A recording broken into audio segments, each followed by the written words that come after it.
Mon métier c'est sage-femme, hein. Une profession médicale. J'ai fait après le baccalauréat. Il y a quand même pas mal d'années. Moi, j'ai fini mes études en 81. Hein. Alors, vous n'étiez pas bien grands tous là, voire pas nés. Et je l'ai exercé de plusieurs façons. J'ai exercé bien sûr à l'hôpital en sortant des études. Donc oui, j'étais pas si différente que les autres sages-femmes. Je travaille pas mal de temps à l'hôpital, ensuite dans un autre hôpital, mais un peu en campagne. Et puis je me suis en même temps aussi installée en libéral. Donc j'ai fait pendant une période aussi mixte. Je faisais des gardes en intérim, je travaillais à l'hôpital. Et ensuite j'ai fait plus que le libéral. Voilà, c'était aussi pour des raisons familiales que c'était plus pratique pour moi d'être en libéral. Et pourquoi alors avoir choisi d'accompagner les femmes qui voulaient accoucher à domicile plutôt que de rester voilà, sur du libéral plus commun Alors bon, c'est vrai que sage-femme, des fois, autant que nous sommes, il y a des façons d'exercer. Il y en a qui sont en PMI. C'est assez varié, hein. On peut travailler de tas de façons. On peut travailler à l'hôpital, mais pas forcément en salle d'accouchement. Il y a d'autres services. Ça fait bon, autant de façons de travail différentes. Bon, moi, j'ai pas choisi d'accoucher les femmes forcément à domicile. C'était pas au début. Je me suis pas dit, je m'installe en libéral pour faire ça. Ça serait vers l'inverse. Je sais pas, c'est pas le métier, hein, cette forme du métier qui m'a choisi plutôt. Mais ça a commencé il y a donc presque 30 ans, parce que je suis partie une période, donc, après l'hôpital Montpellier, une période dans une région, c'était beaucoup plus rural. C'est là que j'avais ouvert un cabinet en libéral, mais je faisais des gardes en intérim.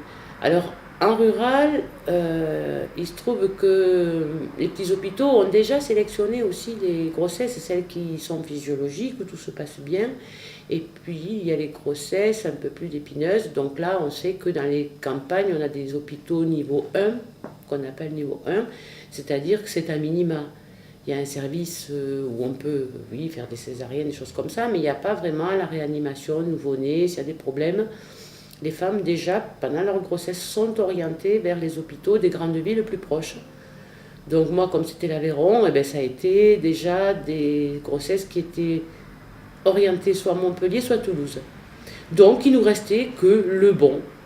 Bon, toutes les grossesses les accouchements qui se passaient dans ce petit hôpital n'étaient que des accouchements hyper naturels. Donc ça m'a réconforté un peu avec le métier, parce qu'à l'hôpital à Montpellier, on voyait surtout tous les pathologies, les grossesses multiples, les trucs qui sont des fois un peu plus à surveiller ou qui donnent des accouchements, les femmes qui ont de l'hypertension, des diabétiques, voilà, les femmes qui peuvent aujourd'hui avoir des grossesses, c'est bien, la médicalisation pour elles, c'est formidable.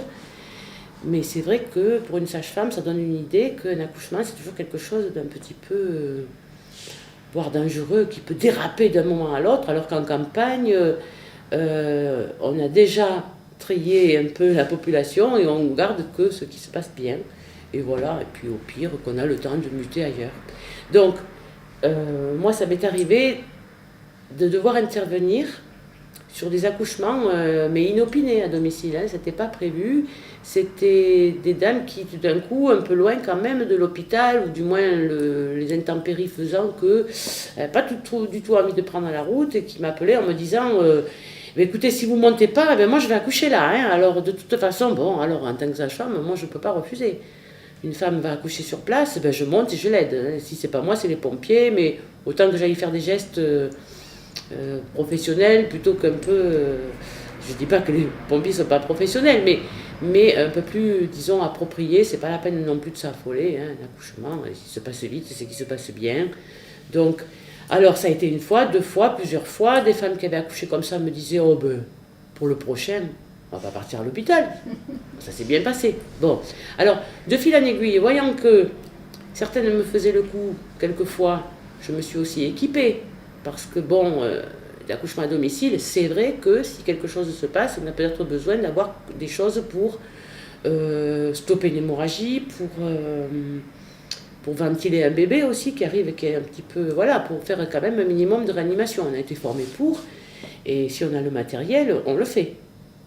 Donc je me suis équipée, mais comme je me suis équipée, alors elles étaient d'autant plus confiantes, et du coup, eh ben, je me suis retrouvée à faire de plus en plus d'accouchements à domicile sans l'avoir décidé.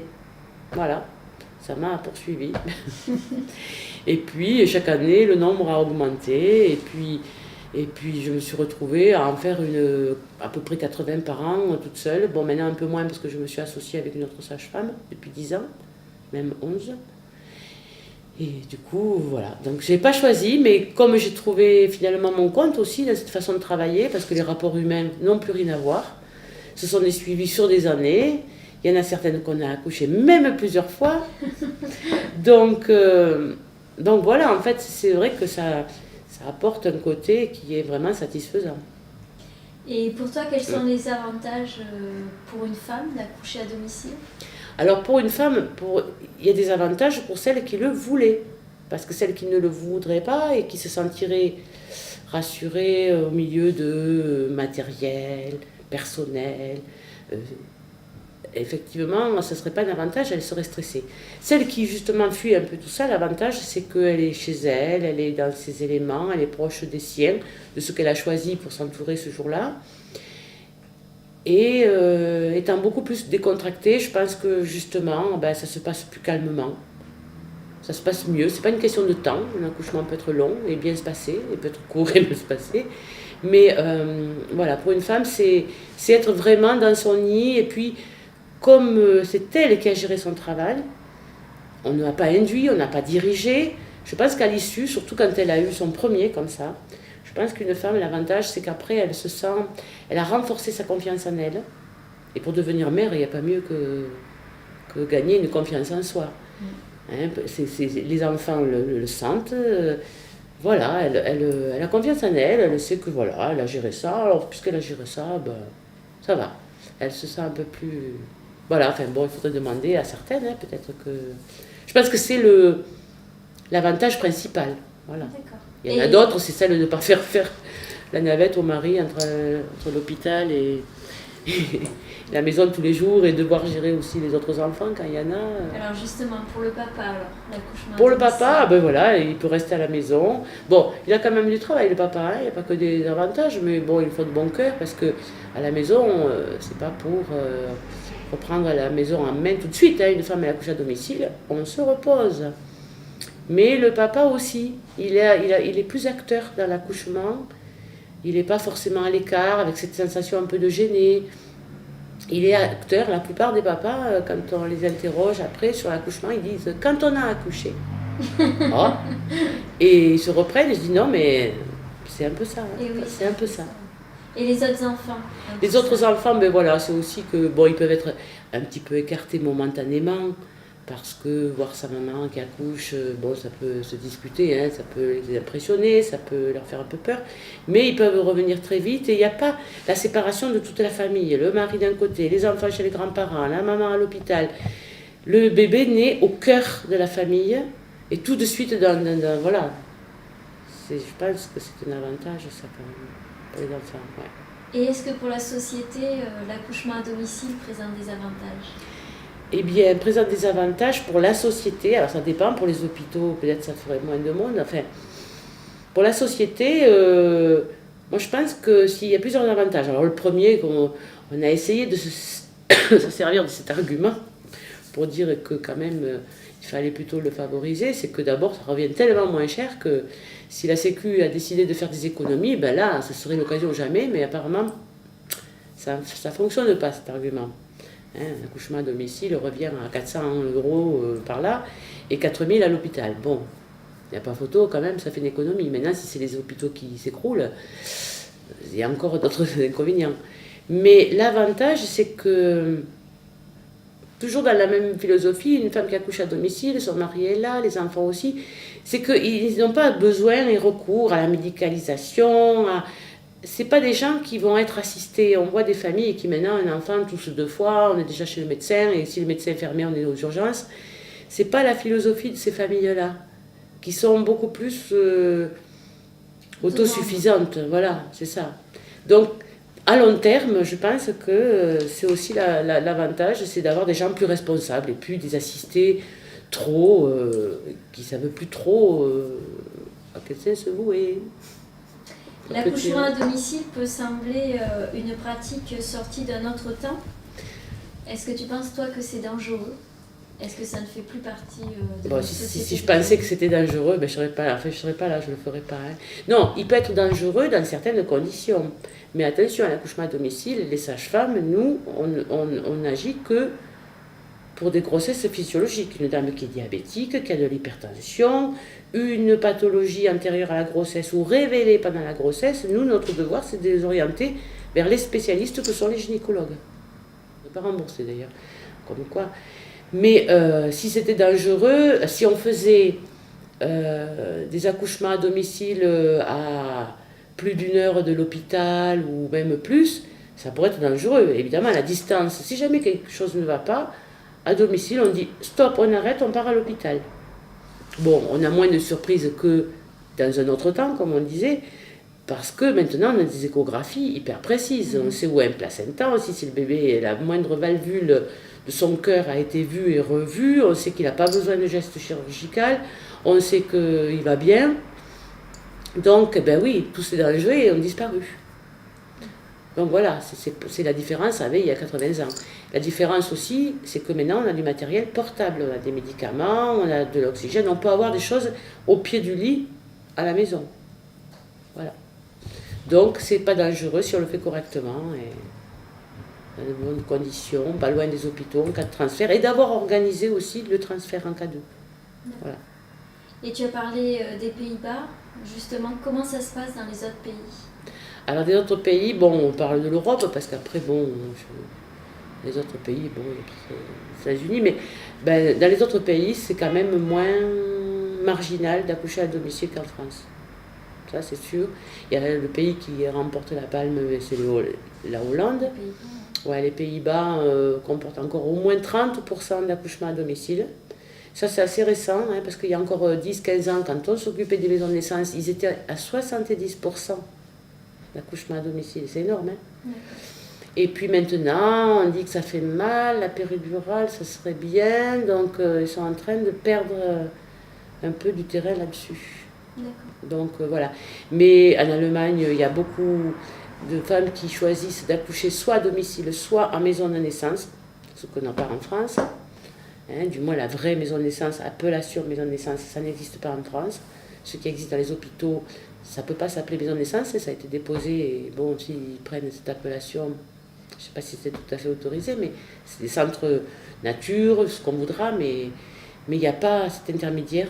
Donc la France est en retard, ça c'est sûr. Les autres pays, même en Espagne et en Italie, il y en a. En Suisse, en Allemagne, en Norvège.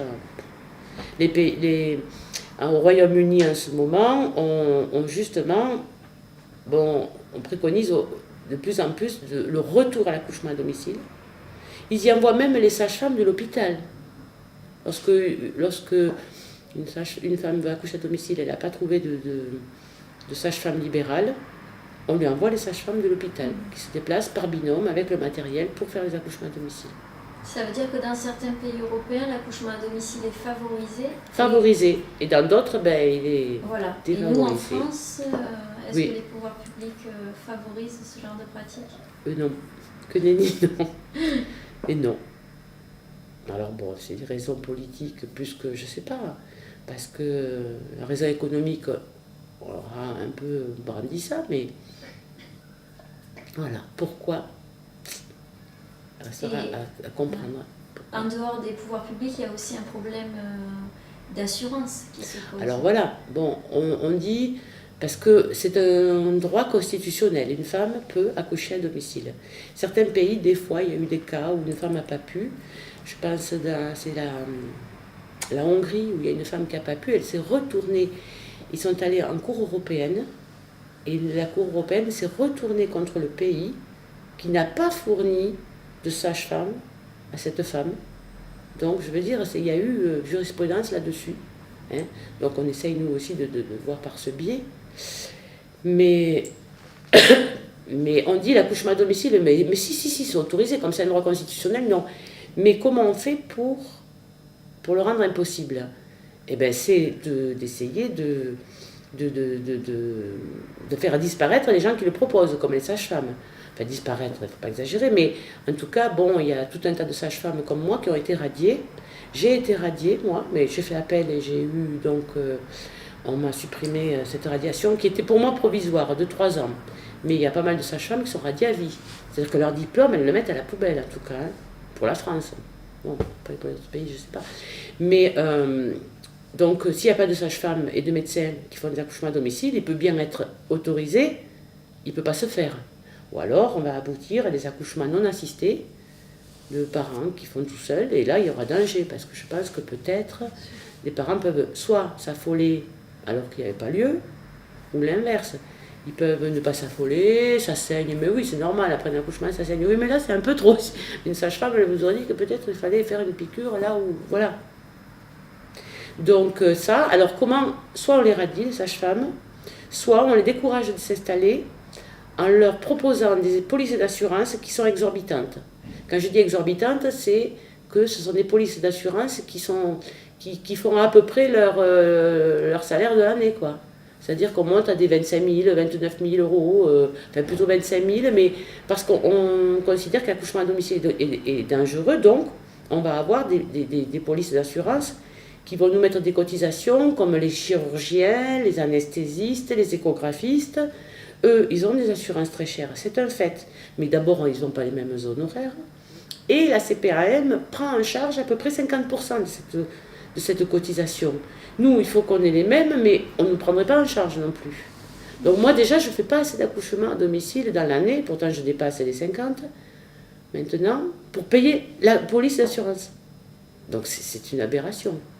Alors, on n'a pas de responsabilité civile, du coup, pour cet acte-là, mais c'est quand même remboursé. Alors, on travaille dans l'illégalité, mais faire un accouchement, c'est légal. Oui, mais c'est tiré par les cheveux, mais c'est comme ça. Donc, nous, on continue en attendant de trouver une solution. On a saisi les bureaux de tarification, ils veulent rien entendre. On a saisi les députés, les machins, puis voilà, ça suit son cours, ça suit son cours. Ça va faire depuis 2002 que ça suit son cours. Oui, alors j'aimerais que tu expliques un peu, Françoise, comment se passe un accouchement à domicile pour les gens, la majorité des gens qui n'ont pas trop idée de la différence qu'il peut y avoir entre... Alors l'accouchement à domicile, c'est jamais qu'un moment, hein, c'est quelques heures certes, mais c'est jamais qu'un moment. En fait, c'est la suite logique d'un suivi, d'une relation qui s'est créée avec les parents depuis bien souvent le début de la grossesse, parce que l'avantage de se voir tôt, c'est de se connaître. C'est-à-dire que voilà, une relation de confiance réciproque qui est née entre la sage-femme et le couple. Un couple qui est donc déterminé dans son projet, hein. Il ne faut pas qu'il y en ait un qui fasse ça pour faire plaisir à l'autre, mais qui reste à côté en train de se faire un ulcère à l'estomac non plus. C'est pas le but.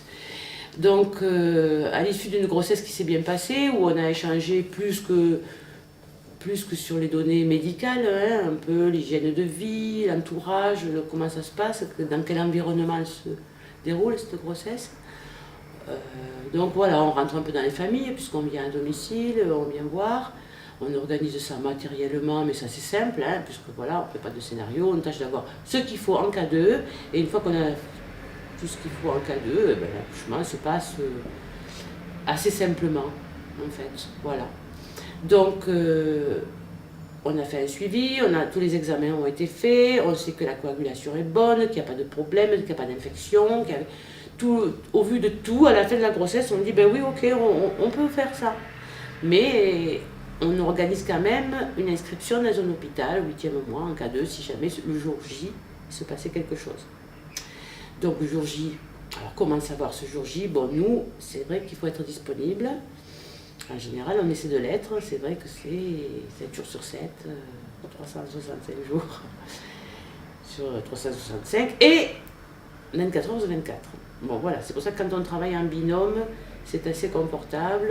J'ai fait longtemps seule, c'est assez dur, on fait beaucoup de sacrifices. On en fait faire aux familles, mais si on est deux, on arrive à s'organiser. Les parents nous connaissent bien toutes les deux. Ce jour-là, il y en a une qui est de garde, et voilà, on essaie de s'organiser comme ça. Donc, On se contacte, hein, ce jour-là, une maman nous informe qu'elle a perdu la progéso ou bien qu'elle contracte et on suit l'événement. Alors des fois, c'est pas encore vraiment actif, on peut s'appeler une fois, comme des fois on peut s'appeler 4 ou 5 fois et puis finalement c'est pas ça, tout s'arrête, mais bon, quand on sent que c'est actif, au téléphone en se connaissant, en posant des questions, on arrive à sentir et puis même à la voix, on sent bien l'avancement des choses et on vient comme une femme le ferait pour partir, elle, à la maternité. Mais là, c'est l'inverse, c'est nous qui venons. Voilà. On leur a fait préparer du matériel, que la chaleur dans la maison, et on suit un peu comment ça se passe. Il faut effectivement que la dilatation avance, que le bébé descende, il faut que tout se passe bien. C'est pas une question de temps, ça peut être long, mais ça se passe bien. La dame, si elle gère bien. Et puis voilà, jusqu'au moment où le bébé commence à montrer le bout de son nez, la dame pousse, voilà. Donc on peut être là des fois 1 heure avant, même moins. On peut être là des fois 10 heures avant. Voilà. Et puis après la naissance aussi, on reste quelques heures pour s'assurer que tout se passe bien. On ne s'en va que lorsqu'on s'est assuré que toutes les constantes étaient bonnes, que l'enfant a bien tété. Alors, on n'impose rien, c'est les parents qui, pour accoucher, évidemment, la position on laisse faire, celle qui vient spontanément. On peut aider si on voit que ça ne va pas bien, en disant tiens, essaye une autre position, peut-être ça sera mieux. Voilà, on peut aider à faire des massages, mais ça se passe a priori sans mettre une perfusion. On la mettra que s'il faut. On peut se retrouver médicalisé à domicile quand même. Donc voilà, ça se passe comme ça. Le bébé, bon, mais il est tout de suite en peau à peau avec sa maman, ce qui se fait quand même de plus en plus dans les hôpitaux, hein, il faut reconnaître, ça c'est bien. Et il va téter, enfin les choses vont se faire tout à fait naturellement. Et au bout de plusieurs heures, quand tout va bien, ben voilà, on va laisser les parents et le bébé se reposer et on viendra tous les jours pendant une certaine période, tant que nécessaire. Voilà. Puis on est au bout du téléphone en cas de... Mais voilà, une fois qu'on s'assure que tout va bien, on peut laisser les parents de plus en plus autonomes. Mais enfin bon, c'est autonome, parce que quand on revient tous les jours, on revient passer peut-être 1 heure, mais pas plus. Donc voilà, c'est vrai que certaines femmes qui ne seraient pas rassurées de ça, choisiraient l'accouchement à l'hôpital pour être un peu plus épaulées dans la journée. Ça peut se justifier, hein, pour certaines. Voilà. Et l'attitude face à la douleur, je pense que c'est une question cruciale pour les femmes qui accouchent à l'hôpital. Alors, face à la douleur, la douleur, bon, elle y est, hein, parce que quand même, ça, il n'y a pas à tortiller.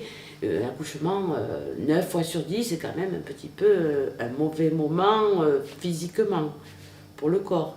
Mais il y a une autre façon de la gérer, c'est-à-dire que, oui, on ne peut pas faire une anesthésie à la maison. Ça, c'est un geste fait par un anesthésiste, même pas un gynéco, c'est un anesthésiste. Donc, mais il y a d'autres choses. D'abord, il n'y a pas d'immobilité. Ou alors il y a une immobilité si la femme le veut. C'est pas interdit non plus de ne pas bouger, de rester couché. Il y en a qui vont bouger comme ça. Mais le fait de pouvoir bouger, le fait d'aller aller dans un bain, le fait de prendre des positions et de varier ses positions, ça passe un peu mieux. Voilà, faire des massages du dos, mettre des compresses chaudes, des compresses froides, enfin ce que la femme ressent, son envie va la guider en général. Hein. Voilà. Alors comme on ne fait pas non plus d'anesthésie, qu'on ne passe pas de médicaments, on fait confiance aussi au corps qui au bout d'un moment sécrète des endorphines. Et ça c'est vrai que lorsqu'on a passé des médicaments, bien souvent ça ne se fait pas. Alors on a compensé par la péridurale, qui peut être une bonne chose quand c'est trop dur, trop long, mais ça, on part à l'hôpital, tout le monde peut l'avoir. Au bout d'un petit moment, si ça ne va pas, on peut partir et avoir une péridurale. Mais voilà, on va le gérer autrement, par le bain, le massage, la chaleur, le réconfort. On reste, nous, avec la maman. Et on peut la laisser un petit peu tranquille, mais on est là, on n'est pas loin. Alors qu'à l'hôpital, 2 sages-femmes pour 10 salles d'accouchement. Comment la sage-femme, elle peut rester à côté et rassurer sa femme, la masser et tout. La pauvre, elle court d'une salle à l'autre, c'est impossible.